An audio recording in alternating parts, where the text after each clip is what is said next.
Hello दोस्तों, the are talk में आपका वेलकम है।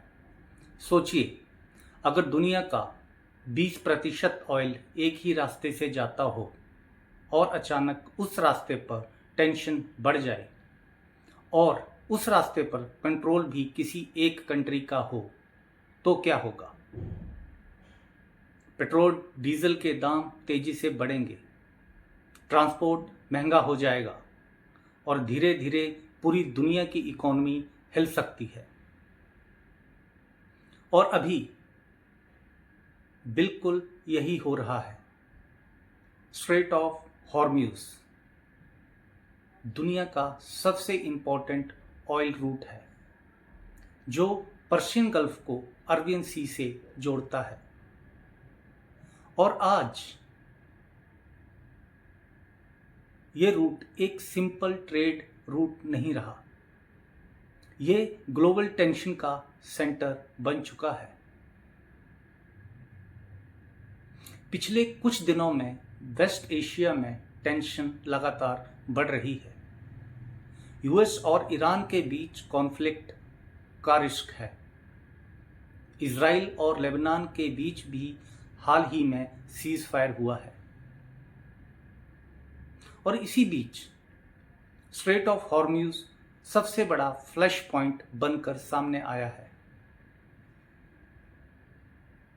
दोस्तों, अब सुनिए सबसे इंपॉर्टेंट बात। आज एक इंडियन फ्लैग जहाज के पास फायरिंग हुई, जो गैस लेकर जा रहा था।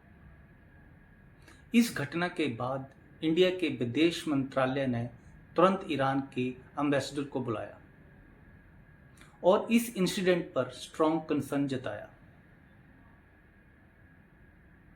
यानी अब ये क्राइसिस दूर का नहीं रहा, इंडिया खुद इस सिचुएशन का हिस्सा बन चुका है।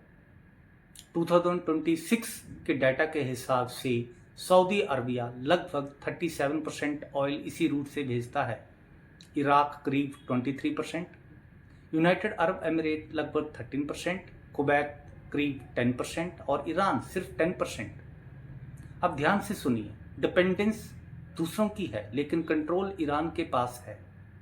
यही इस पूरे क्राइसिस का डेंजरस एंगल है। अब ईरान ने साफ कहा है इस रूट पर स्ट्रिक्ट कंट्रोल रहेगा, सिर्फ वही शिप गुजरेंगी जिन्हें परमिशन मिलेगी, फिक्स्ड रूट होंगे और एक्स्ट्रा चार्जेस भी लग सकते हैं।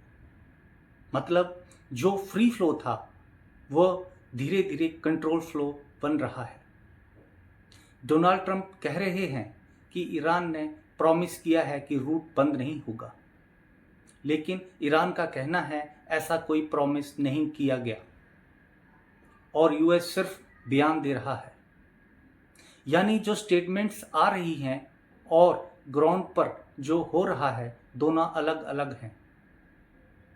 और यही सबसे बड़ा रिस्क है। अब इंडिया के सामने टफ सिचुएशन है। एक तरफ इंडियन जहाज पर फायरिंग, दूसरी तरफ यूके और फ्रांस ने इंडिया को इनवाइट किया है इस रूट को सेफ रखने के मिशन में। अब ऑप्शन क्या है? इंडिया मिशन ज्वाइन करे, न्यूट्रल रहे या स्ट्रॉन्ग स्टैंड ले। लेकिन प्रॉब्लम ये है, इंडिया दुनिया का थर्ड लार्जेस्ट ऑयल इंपोर्टर है। यानी ऑयल महंगा होगा तो इंडिया की इकोनॉमी पर सीधा असर पड़ेगा। अब असली सवाल, क्या ईरान अपनी लिमिट क्रॉस कर रहा है? सोचिए, इंडिया जैसे पार्टनर के जहाज के पास फायरिंग, पूरे रूट पर कंट्रोल बढ़ाना, क्या यह पावर दिखाना है या ओवर कॉन्फिडेंस? कहीं ऐसा तो नहीं कि ईरान अपने ही पार्टनर्स को दूर कर रहा है? ऑयल के दाम अचानक बढ़ेंगे, शिपिंग और इंश्योरेंस महंगे हो जाएंगे, सप्लाई चेन डिस्टर्ब होगी और ग्लोबल इन्फ्लेशन बढ़ेगा। और इसका सबसे ज़्यादा असर पड़ेगा इंडिया जैसे देशों पर और आम लोगों की पॉकेट पर। अब बिग पिक्चर समझो, ये सिर्फ यूएस वर्सेस ईरान नहीं है, यूरोप इन्वॉल्व हो रहा है, मिडिल ईस्ट ऑलरेडी सेंसिटिव है, इंडिया अब डायरेक्टली अफेक्टेड है। यानी ये एक रीजनल इशू नहीं रहा, ये ग्लोबल इशू बन चुका है। आज स्ट्रेट ऑफ हॉर्मुज़ सिर्फ एक पानी का रास्ता नहीं है, ये एक ऐसा पॉइंट बन चुका है जहाँ से पूरी दुनिया की इकोनॉमी को इम्पैक्ट किया जा सकता है। और अब असली सवाल, क्या इंडिया मीडिएटर बनेगा या एक्टिव रोल लेगा? क्योंकि जो भी डिसीजन होगा उसका असर सिर्फ पॉलिटिक्स पर नहीं, हमारी डेली लाइफ पर भी पड़ेगा। अब आप बताएं, क्या इंडिया को इस मिशन में शामिल होना चाहिए? क्या ईरान अपनी लिमिट क्रॉस कर रहा है? और क्या ये situation. Thank you very much. धन्यवाद। जय हिंद।